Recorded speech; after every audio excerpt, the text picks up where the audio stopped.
समाजकारणात सक्रिय सहभाग घेणाऱ्या विद्यार्थ्यांचा शिक्षकांकडून होणारा सन्मान ही अत्यंत कौतुकास्पद बाब असून रयत शिक्षण संस्थेने जपलेले सांस्कृतिक व मूल्याधिष्ठित वातावरण याचंच हे प्रतीक आहे.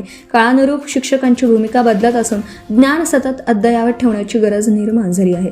आपल्या शेतात काय पिकतं यापेक्षा जगात काय घडतं याची जाणीव शिक्षकांनी विद्यार्थ्यांना करून द्यावी. शिक्षणाच्या माध्यमातून महिला आज चेंज मेकर म्हणून पुढे येत आहेत. विद्यार्थ्यांचं यश हे केवळ गुणपत्रिकेतील आकड्यांवर नव्हे तर त्यांनी समाज आणि जीवनात घडवलेल्या सकारात्मक परिवर्तनावर अवलंबून असतं, असं प्रतिपादन आमदार विवेक भैया कोल्हे यांनी केलं. तर रयत शिक्षण संस्थेच्या Shri Sadguru Gangagiri Maharaj science Gautam arts and Sanjivani commerce college Kopargaon येथे आयोजित त्यांच्या नवनिर्वाचित आमदार पदाबद्दलच्या सत्कार समारंभ तसेच कल्पतरू वार्षिक विशेषांकाच्या अनावरण कार्यक्रमात बोलत होते. सदर कार्यक्रमाचं अध्यक्षस्थान रयत शिक्षण संस्थेचे मॅनेजिंग काउन्सिल सदस्य तथा महाविद्यालय विकास समितीचे चेअरमन ॲडव्होकेट संदीप वरपे यांनी भूषवलं. अध्यक्ष मनोगतात ॲडव्होकेट संदीप वरपे यांनी शिक्षण महर्षी शंकरराव काळे साहेब आणि सहकार महर्षी शंकरराव कोल्हे साहेब यांनी रयत शिक्षण संस्थेच्या उभारणी व विस्तारासाठी दिलेलं योगदान अतुलनीय असल्याचं सांगितलं. ग्रामीण भागातील विद्यार्थ्यांपर्यंत शिक्षणाची गंगा पोहोचवण्याचं महत्त्वपूर्ण कार्य या महान विभूतींनी केलं असल्याचं त्यांनी नमूद केलं. आज रयत शिक्षण संस्थेच्या विविध शाखांमध्ये स्मार्ट बोर्ड सारख्या आधुनिक तंत्रज्ञानाच्या माध्यमातून जगभरातील ज्ञान विद्यार्थ्यांपर्यंत पोहोचत आहे. त्यामुळे विद्यार्थ्यांनी तंत्रज्ञानाचा सकारात्मक, विधायक आणि ज्ञानवर्धक वापर करणं काळाची गरज असल्याचं त्यांनी प्रतिपादन केलं. आमदार विवेक भैया कोल्हे यांच्यासह सर्व मान्यवरांना भावी कार्यासाठी शुभेच्छा देत त्यांच्या सामाजिक, शैक्षणिक व लोकहिताच्या कार्यास यश लाभो अशी अपेक्षा व्यक्त केली. सदर सन्मान सोहळ्यात रयत शिक्षण संस्थेचे मॅनेजिंग काउन्सिल सदस्य माननीय श्री सुरेश बोळीज, महाविद्यालय विकास समितीचे सदस्य माननीय श्री बाळासाहेब आव्हाड, माननीय श्री महेंद्र शेठ काले, डॉक्टर ज्ञानेश्वर वाकचौरे, ज्येष्ठ पत्रकार डॉक्टर अरुण गव्हाणे, कला विभागाचे उपप्राचार्य डॉक्टर बंडेराव त्रहाळ, विज्ञान शाखेचे उपप्राचार्य डॉक्टर घनश्याम भगत, अंतर्गत गुणवत्ता हमी कक्षाचे समन्वयक डॉक्टर निलेश मालपुरे, कार्यालय अधीक्षक श्री सुनील गोसावी यांच्यासह महाविद्यालयातील सर्व विभाग प्रमुख, प्राध्यापक, शिक्षक, शिक्षकेतर कर्मचारी आणि विद्यार्थी मोठ्या संख्येने उपस्थित होते. कार्यक्रमाचा प्रास्ताविक पाहुण्यांचा परिचय व स्वागत महाविद्यालयाचे प्राचार्य डॉक्टर माधव सरोदे यांनी केलं.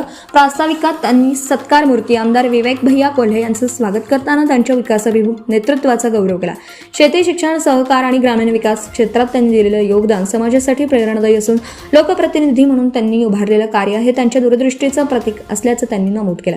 कार्यक्रमाचं सूत्रसंचालन डॉक्टर सीमा चव्हाण, डॉक्टर भागवत देवकाते यांनी केलं तर आभार प्रदर्शन वाणिज्य शाखेचे उपप्राचार्य डॉक्टर अर्जुन भागवत यांनी केलं. सम्राट न्यूज साठी मिलिंद विघे, कोपरगाव.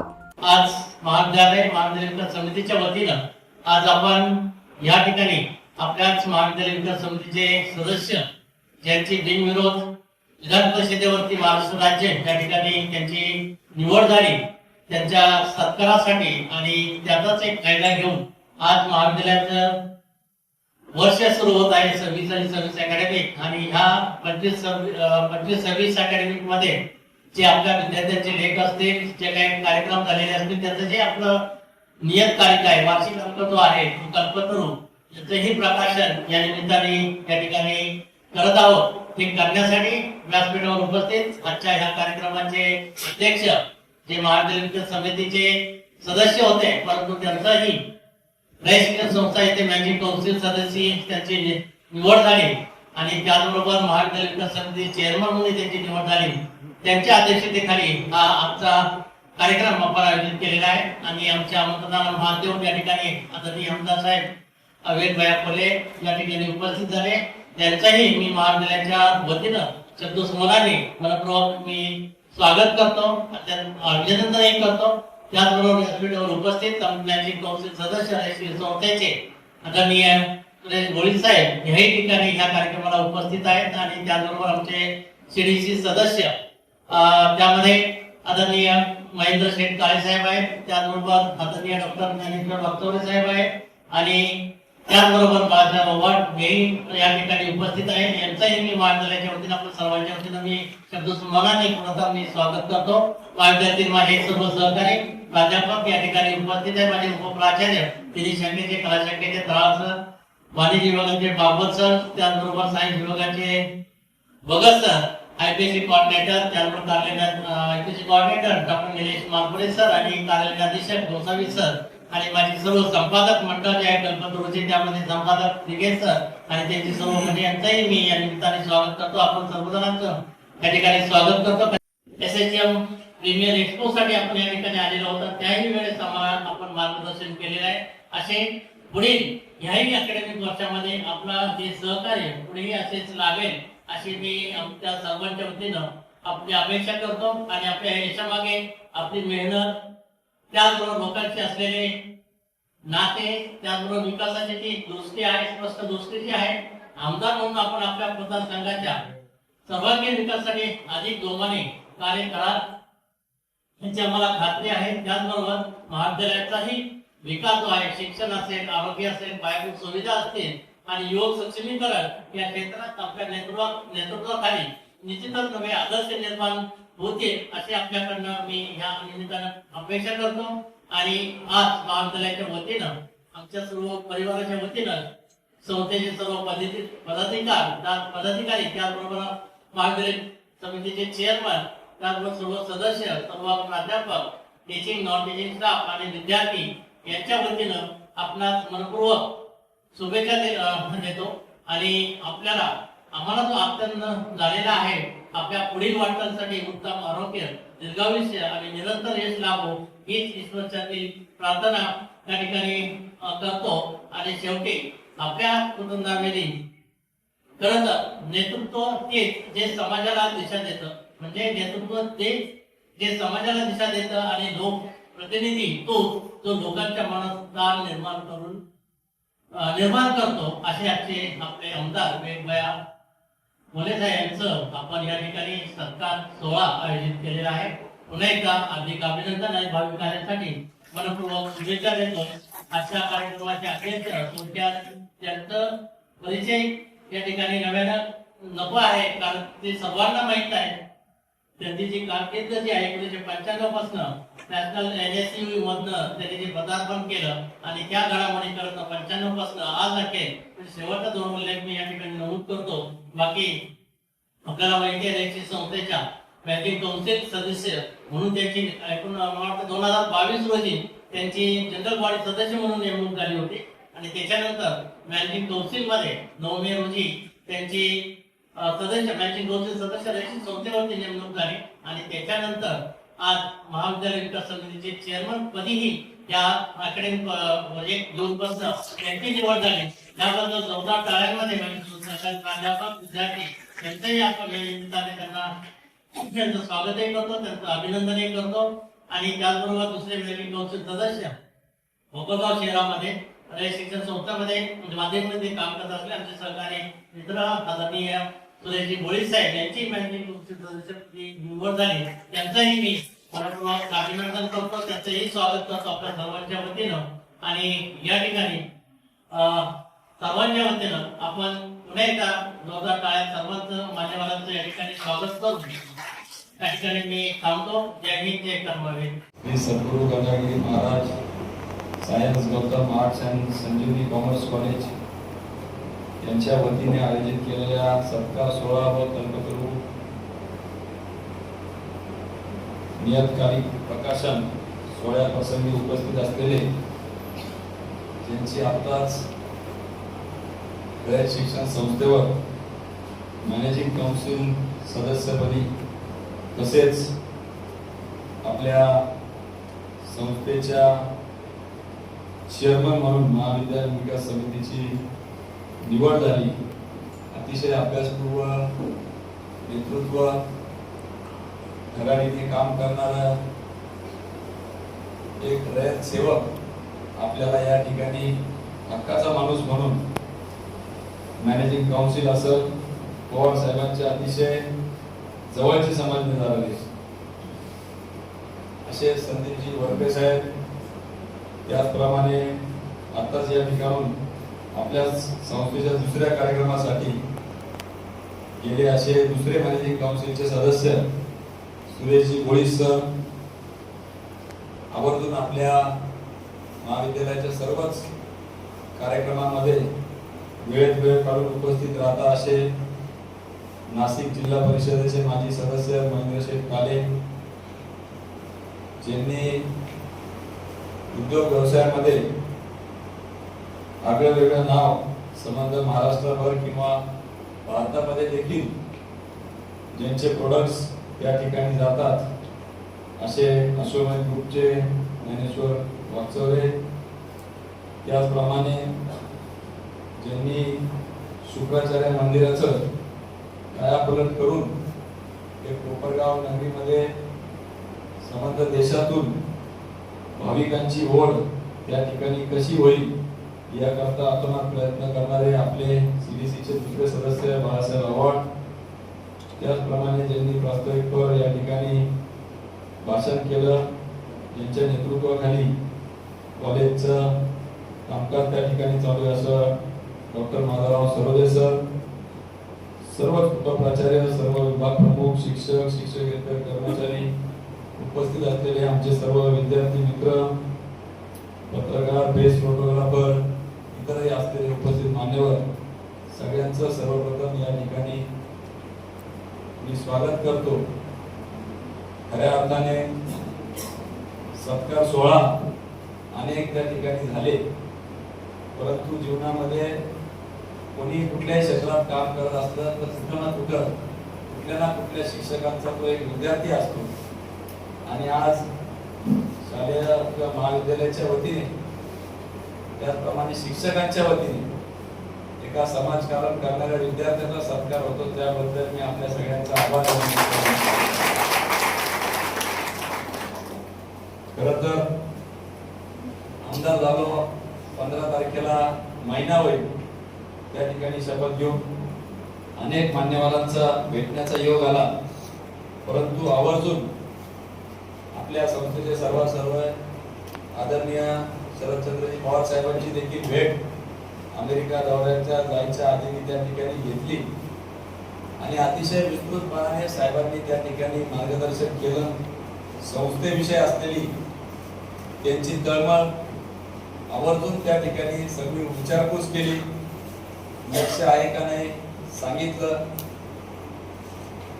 आवर्जून सांगितलं की त्या ठिकाणी संदीपला मी सांगितलेलं आहे की संस्थेमध्ये राजकारण येऊ द्यायचं नाही आणि त्याचं ते तंतोतंत पालन करताय असं म्हणायला हरकत नाही असं मला वाटतं. कारण की पक्षीय वेगवेगळे विचार जरी असले तरी रयतमध्ये आपली संस्कृती राहिलेली आहे. स्वर्गीय शंकररावजी काळे साहेब असतील, स्वर्गीय शंकररावजी फुले साहेब असतील किंवा सर्वच जण त्या पद्धतीचं राजकीय जोडे या संस्थेमध्ये येताना बाहेर ठेवून संस्था ही सर्वतोपरी मानून या ठिकाणी आले आणि म्हणून त्या दोघांचाही नाम उल्लेख करणं क्रमप्राप्त आहे, ज्यांनी आपल्या समोर एक आदर्श या रयतमध्ये घालून दिलेला आहे. अर्थात या ठिकाणी व्यवस्थापन असेल, प्राचार्य असेल, सगळ्यांचंच सत्कार आयोजन केल्याबद्दल त्यांचेही आभार व्यक्त करतो. परंतु शिक्षकांनी केलेला सन्मान हा समाजाच्या दृष्टिकोनातून अतिशय महत्त्वाचा समजला जातो.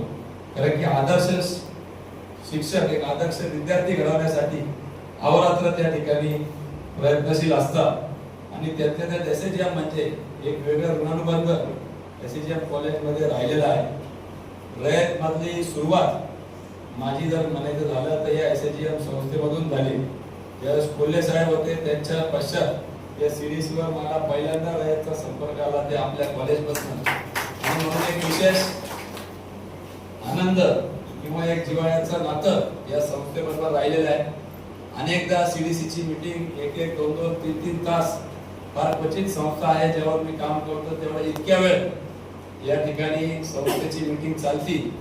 आणि एक गोष्ट आवर्जून सांगितली पाहिजे की निश्चितपणाने भगीरथ काका होते, त्यांचं विशेष लक्ष असायचं, परंतु त्याचबरोबर या ठिकाणी आपल्याला जे काही चेअरमन किंवा मॅनेजिंग काउन्सिलचे सदस्य म्हणून लाभलेले आहे असे संदीपजी वरपे साहेब अतिशय पोटतिडकीने प्रत्येक संस्थेचा प्रश्न तो तडीस कसा जाईल याकरता ती मीटिंग लावून धरणे म्हणा किंवा त्या मीटिंग मध्ये संस्थेतील कर्मचाऱ्यांना धारेवर धरणे आणि या सगळ्यांच्या सामूहिक प्रयत्नामुळे म्हणून आपल्याला या ठिकाणी नॅक एक्रेडिटेशन मध्ये आपल्या त्या ठिकाणी प्लस नामांकन आपल्याला मिळालं आणि त्याच्या जल्लोषामध्ये आम्ही दोघंही या ठिकाणी विद्यार्थ्यांबरोबर आनंद उत्सव साजरा करण्यासाठी आलो होतो. म्हणून एक वेगळं नातं या संस्थेबरोबर आहे. आपण देखील या संस्थेमध्ये अनेक वर्षांचं त्या ठिकाणी सरांनी सांगितलं, जरी 2022ला ते त्या ठिकाणी संस्थेची निगडीत असतील तरी त्यांच्या कौटुंबापासून ते रयत सेवक म्हणूनच घरचे त्यांचे आई त्या ठिकाणी होते आणि अनेक विद्यार्थी, त्याच्यामुळे त्यांना या संस्थेचं किंवा रयत शिक्षण संस्थेचं महत्व झालं नाही. आज आपण जर बघितलं तर ज्या पद्धतीने शिक्षणाचा बाजार किंवा शिक्षण व्यवस्थेमध्ये वेगवेगळ्या सवयी संबंध महाराष्ट्रामध्ये चालू आहे, त्याला अपवाद म्हणून आपली संस्था आहे की अतिशय कर्मवीरांनी दाखवलेल्या मूल्यांवर एक समाजाच्या शेवटच्या घटकापर्यंत तळागाळापर्यंत शिक्षणाची ज्ञानगंगा गेली पाहिजे या हेतूने आपण सर्वसामान्यांसाठी काम करतोय. आता यायच्या आधी आमच्या मुली येतात मोठ्या प्रमाणात आहेत. त्यांच्या बसच्या संदर्भात वरपे साहेब असतील, सरोदे सर असतील, आमचे सीडीसीचे सर्व सदस्य होते, आम्ही सर्वच या ठिकाणी चर्चा करत होतो की संस्थेची हक्काची आपल्याला बस घेऊन मुलींना या ठिकाणी बस स्टँड पर्यंत जाण्याची व्यवस्था करता येईल का. एसटी महामंडळाच्या व्यवस्थापनाशी बोलून त्यांच्यासाठी शेवटची 4 वाजता असते, किती वाजता बस आहे, 5 ला, त्या बसचा टायमिंग आपल्या विद्यार्थ्यांच्या सोयीने करता येईल का. अशा अनेक प्रश्नांवर खरं तर या ठिकाणी आम्ही चर्चा केली. परंतु निश्चितपणाने सत्ताधारी पक्षात असणं आणि सत्तेत असणं याच्यात फरक आहे. त्याच्यामुळे आता तुमचे सीडीसीचे सदस्य या मागे सत्ताधारी पक्षात होते, परंतु आता सत्तेत गेलेले आहे. त्याच्यामुळे हक्काने आपल्याही महाविद्यालयाचे कुठलेही प्रश्न असतील तर ते सोडवण्यासाठी मी कटिबद्ध आहे असा शब्द या निमित्ताने मी आपल्या सगळ्यांना देतो. त्याचबरोबर खरं तर काळाच्या ओघामध्ये अनेक प्रश्न भविष्यामध्ये आपल्याला भेडसावणार आहे, त्याला सामोरे जायचं आहे. सरांनी जरी मतदारसंघाचा उल्लेख केलेला असला तरी त्या ठिकाणी विधान परिषदेवर ज्या मतदारसंघातून मी निवडून गेलेलो आहे, आमदारांमधून त्या ठिकाणी खरं तर मी निवडून गेलेलो आहे आणि माझे पहिले सूचक त्या ठिकाणी राज्याचे मुख्यमंत्री देवेंद्रजी फडणवीस साहेब आहेत. त्याच्यामुळे आपल्याला राज्यामध्ये रयत शिक्षण संस्थेमध्ये ज्या ज्या ठिकाणी अडचणी त्या ठिकाणी एक रयत सेवक म्हणून रयत शिक्षण संस्थेचा किंवा कर्मवीरांचा विचारांचा पाईप म्हणून त्या ठिकाणी संस्थेच्या मागे भक्कमपणे उभं राहण्याचं कर्तृत्व दायित्व त्या ठिकाणी मी निश्चितपणाने पार पाडेल हे देखील या निमित्ताने मी नम्रपणे आपल्याला सांगू इच्छितो. काळाच्या ओघात आपल्याला खरं तर शिक्षकांची भूमिका देखील अतिशय महत्वाची होत चाललेली. ज्या झपाट्याने देश बदलतो आहे, 3-4 दिवसापूर्वी मी अमेरिकेतून आलो, ज्या पद्धतीने शिक्षण व्यवस्था जगभरात बदलती आहे, निश्चितपणाने एक चिंतेची बाब म्हणून आपण देखील त्या गोष्टीकडे बघितलं पाहिजे. कारण की जे शिक्षण आम्ही घेतलं ते निश्चितपणाने आमच्या जीवनामध्ये कुठेतरी ते कामी आलं. परंतु आज ज्या पद्धतीने जग बदलत आहे, विद्यार्थी आमचं जे काही शिक्षण घेत आहे ते त्यांच्या भविष्यामध्ये त्यांना उपयोगी येईलच याची शाश्वती खरं तर आज राहिलेली नाही. आणि म्हणून काळाच्या ओघात शिक्षकांना देखील या आव्हानांना सामोरं जायचं आहे. पूर्वीच्या काळामध्ये ज्ञानदानाचं काम आपण म्हणतो आणि म्हणून एकदा नॉलेज घेतलं तर ते रिपीट ते नॉलेज फक्त आपण नेक्स्ट बॅचला देत राहायचो. परंतु आता नॉलेज अपग्रेडेशन आणि अपडेट करण्याची देखील आज गरज आहे. ज्या पद्धतीने आर्टिफिशियल इंटेलिजन्स असेल किंवा ज्याला आपण कृत्रिम बुद्धिमत्ता म्हणतो, ज्या पद्धतीने ज्या झपाट्याने त्या ठिकाणी वाढ होती आहे, आज इंजिनियर्सची पुढे गरज पडेल का नाही अशी शंका अनेक तज्ञ त्या ठिकाणी वर्तवत आहे. आणि म्हणून आपल्या न्यू एज्युकेशन पॉलिसी असेल त्याचा लागू करण्याच्या दृष्टिकोनातून अनेक आपल्याला प्रशिक्षण घ्यावं लागणार आहे. एक विद्यार्थी आणि शिक्षण किंवा नॉलेज मध्ये आपण ब्रिज म्हणून शिक्षक आपण काम करत असतो आणि आपल्याला जगामध्ये आपल्या शेतात काय पिकतं त्यापेक्षा जगात काय पिकतं याची माहिती ठेवून आपल्या विद्यार्थ्यांपर्यंत आपल्याला पोहोचवण्याची अत्यंत गरज आहे. जगाच्या पाठीवर आपण जर बघितलं तर अनेक देशांमध्ये, चायना सारख्या देशांमध्ये शालेय किंवा विद्यार्थी किंवा महाविद्यालयीन जीवनामध्ये 300 ते 400 नवीन संशोधन त्या ठिकाणी विद्यार्थ्यांच्या माध्यमातून होत असतात. त्या तुलनेत भारतामध्ये 6 ते 7च त्या ठिकाणी इन्व्हेन्शन्स आपल्या शालेय किंवा महाविद्यालयीन जीवनामध्ये विद्यार्थी करत असतात. आणि म्हणून या सगळ्या गोष्टींकडे आपण फार गांभीर्याने खरं तर बघण्याची आवश्यकता आहे. आपण जर बघितलं तर डिजिटल क्लासरूम, डिजिटल शिक्षण आपण सगळीकडे प्रचार करतो आहे. ज्या देशांनी सर्वप्रथम डिजिटल लर्निंग स्वीकारलं होतं काही वर्षांपूर्वी, स्वीडन सारख्या देशांनी, त्यांनी आता त्यांच्या पाठ्यपुस्तकांमधून ते परत डिजिटल लर्निंग काढून टाकलेलं आहे. आणि त्याचा चुकीचा परिणाम त्या विद्यार्थ्यांवर झाल्याचं त्यांच्या लक्षात आलं. अर्थात हे दिलेलं माध्यम कशा पद्धतीने वापरतो याच्यावर सर्व अवलंबून आहे. जगाच्या पातळीवर आपल्या देशामध्ये सर्वाधिक स्वस्त इंटरनेट कनेक्टिव्हिटी खरं तर आपल्या देशामध्ये आहे आणि युजर्स पण मोठ्या प्रमाणात आहे. जवळपास 68 कोटी लोक या ठिकाणी सोशल मीडिया किंवा विविध प्लॅटफॉर्मवर काम करतात. आणि सर्वाधिक स्क्रीन टाइम असलेला देश कुठला जर असेल तर तो भारत आहे. जवळपास 7 ते 8 तास त्या ठिकाणी आपण स्क्रीनवर असतो. परंतु काय पाहतो याला फार महत्व आहे. आमचे युवा सहकारी तिथं मागं बसलेले आहेत, ते हळूच गालात हसताय काय पाहतो म्हटल्यावर. त्याच्यामुळे दिवसभर रील्स स्क्रोलिंग केल्याने त्याच्यावर एक विपरीत परिणाम आपल्या या पिढीवर व्हायला लागलेला आहे. आज खऱ्या अर्थाने शिक्षणाच्या बाबतीत राज्याचे मुख्यमंत्री देवेंद्रजी फडणवीस साहेबांनी भरपूर काही निर्णय त्या ठिकाणी घेतलेले आहे. मुलींसाठी अगदी ग्रॅज्युएशन पर्यंत मोफत शिक्षण त्या ठिकाणी घेण्याचा निर्णय राज्य सरकारने त्या ठिकाणी घेतलेला आहे.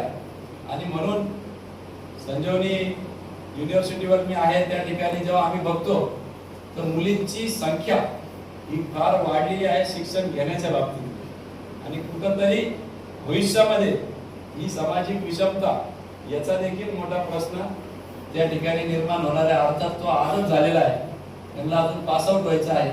तुमचे पुढे लग्नाचे फार आले बरं का आता समज. कारण की आम्हाला रोज त्या ठिकाणी हा प्रश्न लोकांकडून मुलांकडून येतो की फक्त लग्न होतं त्या ठिकाणी आमचा नोकरी आमच्या मुलाला कुठेतरी द्या.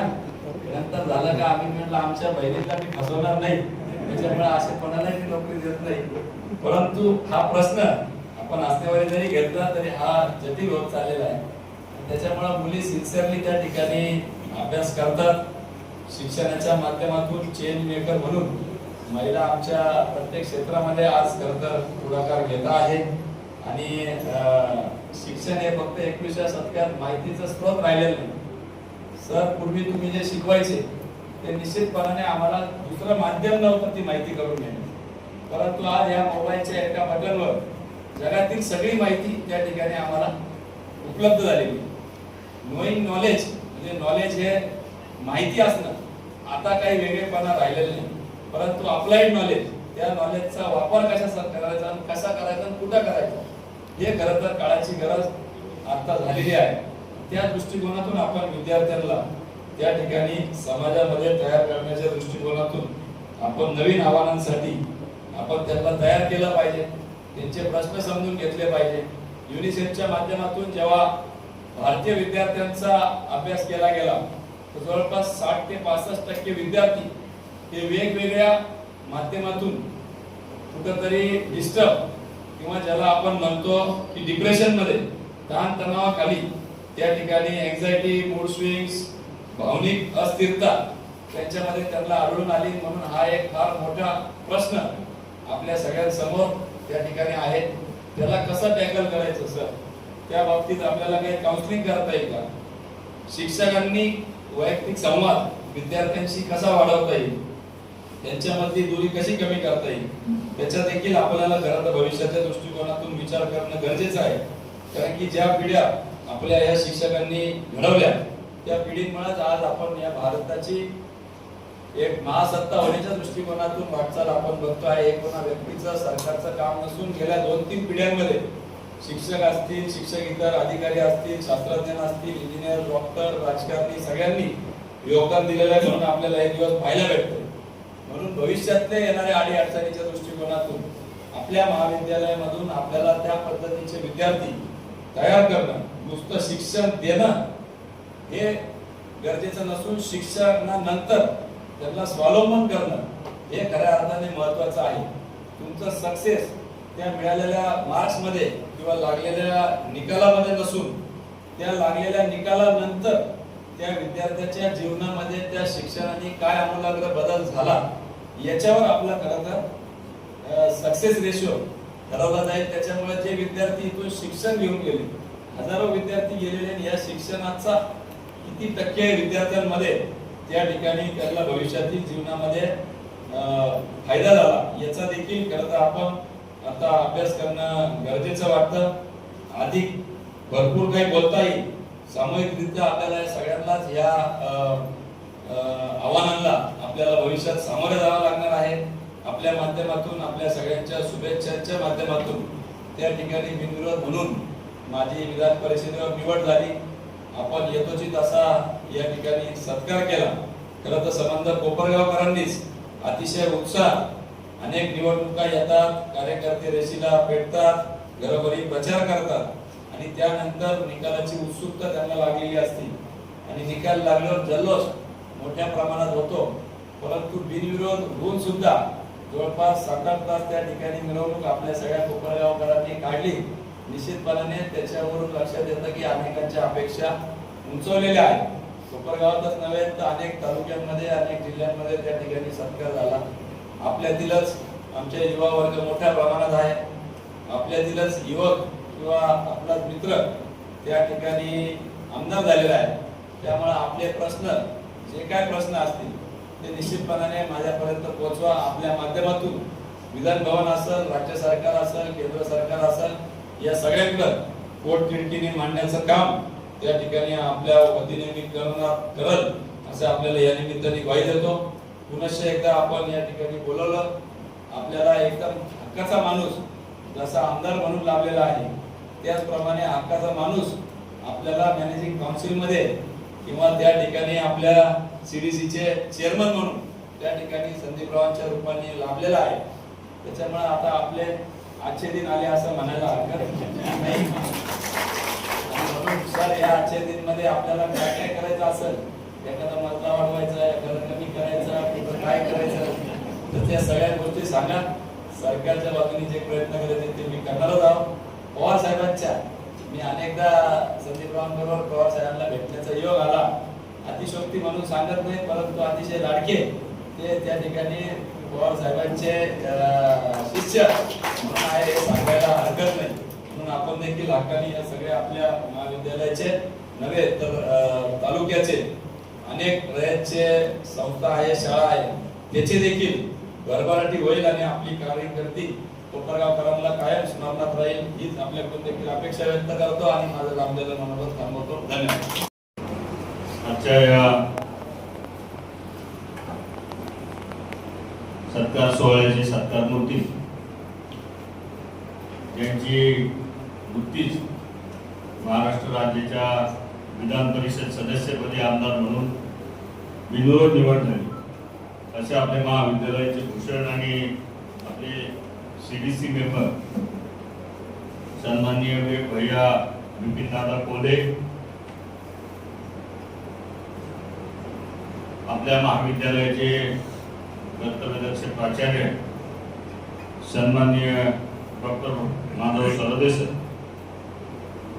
या ठिकाणी उपस्थित असलेले महाविद्यालय विकास समितीचे सदस्य, माझे मित्र ज्यांनी धार्मिक क्षेत्रामध्ये अतिशय चांगलं काम कोपरगाव भेट देवस्थानच्या माध्यमातून गेले आणि वर्ष केलं ते बाळासाहेब आव्हाड, ते नाशिकचे सदस्य आणि एवढ्यापेक्षा जास्त काळ कोपरगाव शहरामध्ये तालुक्यामध्ये व्यवसाय निमित्त असेल, नातेवाईकांकडे असेल, मित्रांकडे असेल येणारे अतिशय दांडगा संपर्क असणारे माझे दुसरे मित्र महेंद्र शेठ काले, ज्यांनी कृषी क्षेत्रामध्ये आपल्या ज्ञानाने अतिशय मोठं योगदान राज्यभर दिलं, ते आपले सीडीसी सदस्य आश्रमद ग्रुपचे सर्वे सर्वा ज्ञानेश्वरजी वागचौर, या ठिकाणी उपस्थित असलेले सगळे भगत सर असतील, भागवत सर असतील, तराळ सर असतील, मानपुरे सर असतील, गोसावी सर, सगळेच आपल्या कॉलेजचे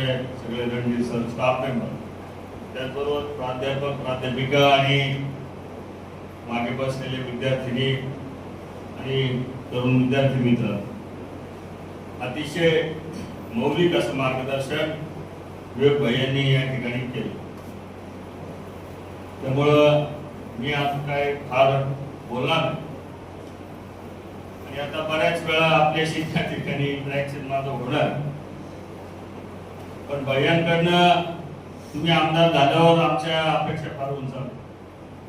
शहराचा नागरिक म्हणून किंवा तालुक्याचा हे म्हणून ती गोष्ट वेगळी, पण कॉलेजच्या आपण सीडीसी मेंबर आहात आणि आम्हाला जसा याचा साथ अभिमान आहे की आपल्या महाविद्यालयाचे सीडीसी मेंबर त्या ठिकाणी आपल्या रूपानं या महाराष्ट्र राज्यासारख्या प्रगत राज्याचा आमदार.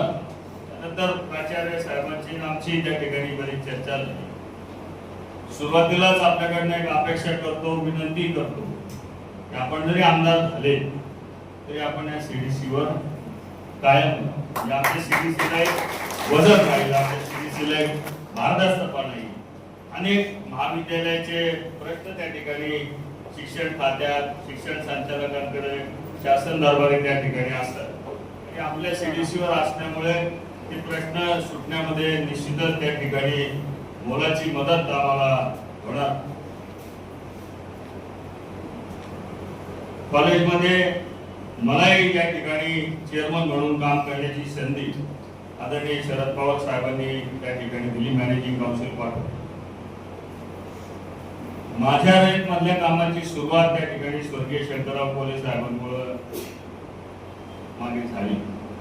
कोपरगाव तालुका असेल, संपूर्ण रयत शिक्षण संस्था असेल, स्वर्गीय शंकरराव काळे साहेब असतील आणि स्वर्गीय शंकरराव कोले साहेब असतील, या दोघांनी अतिशय अतुलनीय असे योगदान, मी नेहमी म्हणतो की त्यांचं दोघांचं योगदान अनमॅचेबल आहे आणि खूप मोठं योगदान या दोन्ही महान नेत्यांनी या रयत शिक्षण संस्थेच्या जडणघडणीमध्ये त्या ठिकाणी दिलं. स्वर्गीय कर्मवीर अण्णांनी या संस्थेची जेव्हा स्थापना केली तेव्हा ग्रामीण भागातल्या गोरगरीब विद्यार्थ्याला, बहुजन समाजाच्या विद्यार्थ्याला त्या ठिकाणी शिक्षणाची दारं उघडली पाहिजे या उदात्त हेतूने अण्णांनी या संस्थेची स्थापना केली आणि खऱ्या अर्थाने या संस्थेला ग्रामीण भागामध्ये बळ द्यायचं काम अनेक त्या काळातल्या महान नेत्यांनी केलं. त्यापैकी कोपरगाव तालुक्यामध्ये आणि अहिल्यानगर जिल्ह्यामध्ये आदरणीय काळे साहेब असतील, आदरणीय कोले साहेब असतील, आपल्या जिल्ह्याच्या पलीकडे स्वर्गीय रावसाहेब शिंदे साहेब असतील, या मान्यवरांनी त्या ठिकाणी फार मोठं योगदान रयत शिक्षण संस्थेमध्ये.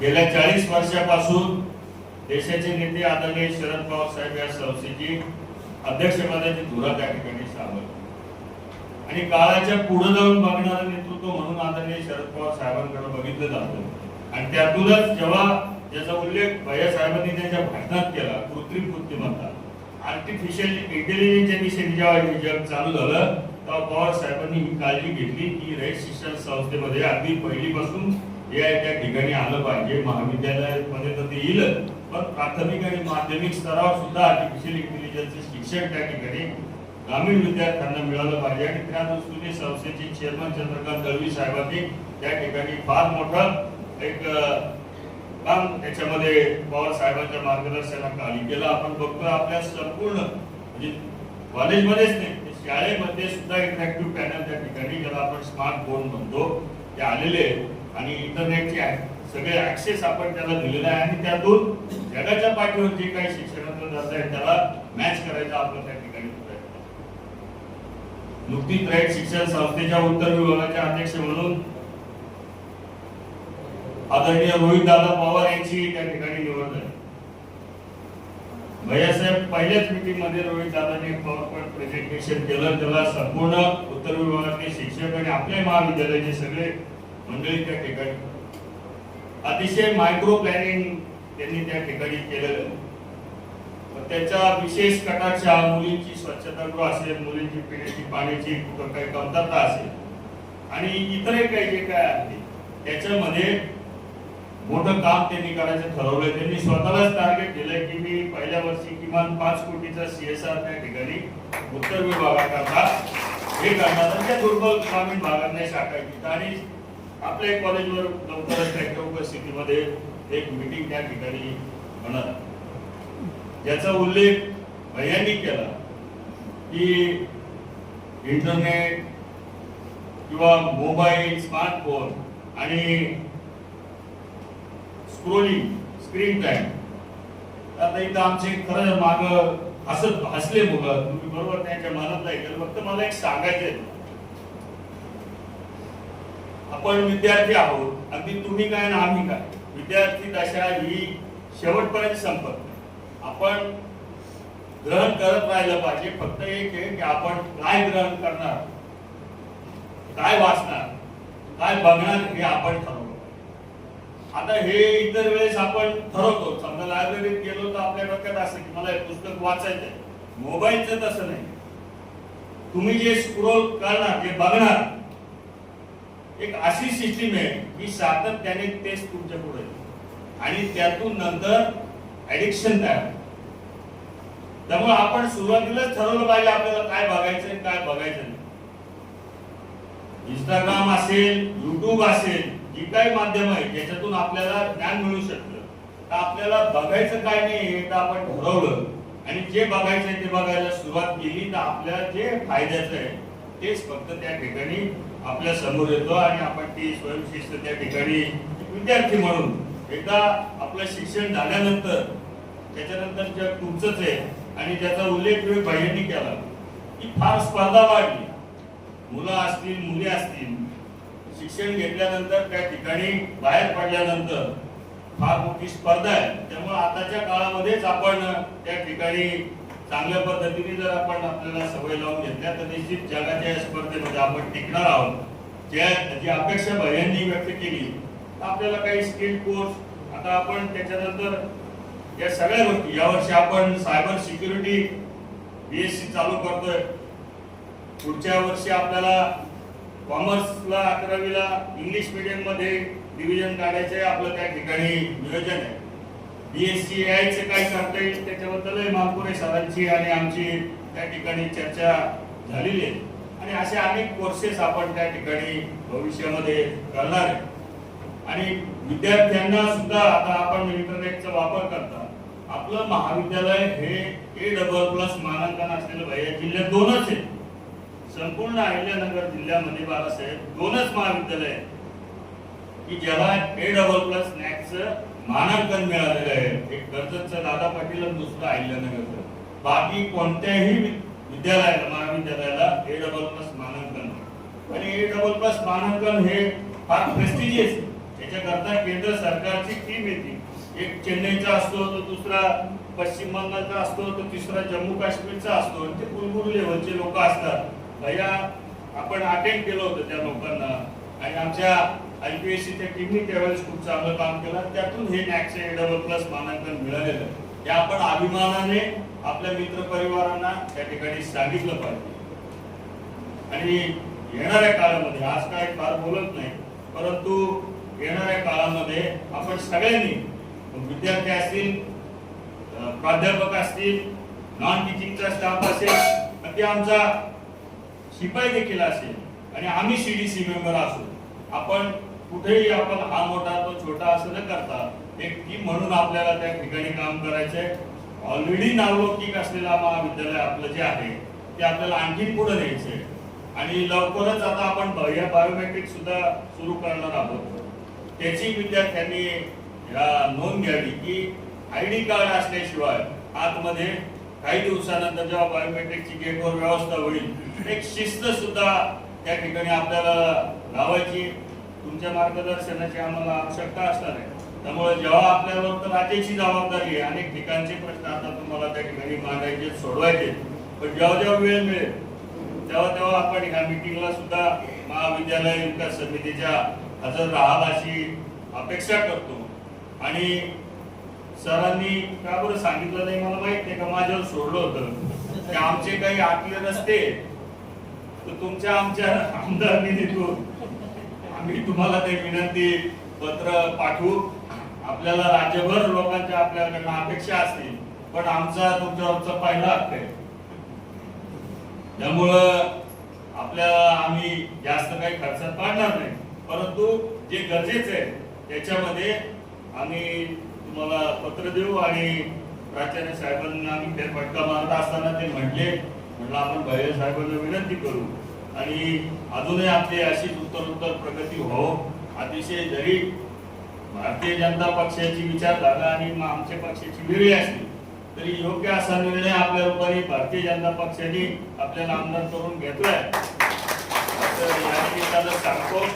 आणि ज्याचा उल्लेख आपण केला आणि मी स्वतःही केला उत्तरेच्या मीटिंगमध्ये पहिल्या की मला पवार साहेबांनी जेव्हा मॅनेजिंग काउन्सिलवर घेतलं आणि इथेही चेअरमन केलं तेव्हाच त्यांनी सांगितलं की संदीप आपण रयतमध्ये राजकीय जोडे बाहेर घेऊन त्या ठिकाणी काम करतो. आणि खरंय आपला परिवार रयतमध्ये काम करतो.